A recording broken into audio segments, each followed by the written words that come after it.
আমি এখন থাকি কাজাকিস্তান।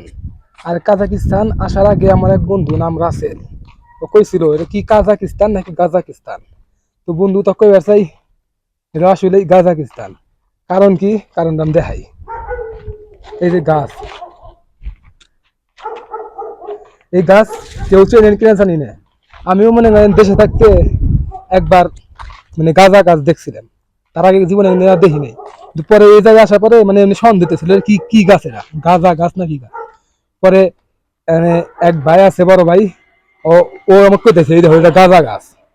তুই কইলাম সত্যি গাঁজা গাছ নাকি? বলে হয় এটা গাঁজা গাছ, এই যে গাঁজা গাছ।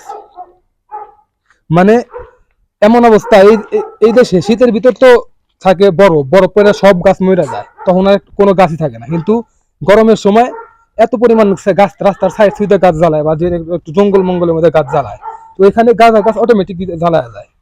মানে আমি যে রাস্তায় হাঁটতেছি, এই রাস্তার দুই পাশেই মানে এ সাইডে ডান সাইডে বাম সাইডে দুই পাশেই গাছ দিয়ে ভর্তি। মানে এইরকম ছোট ছোট গাছ, গাঁজা গাছ দুই পাশে আছে। শুধু এই রাস্তায় না, যে জায়গায় যাই ওই জায়গায় এই গাছ দেখছি আমি। তো মানে বন্ধু তুই ঠিক কইছিলি, এরা কাজাকিস্তান। আর যারা গাঁজা গাছ চেনেন তারা কমেন্টে জানাইবেন যে আসলে কি এটা কি গাঁজা গাছ না কি গাছ।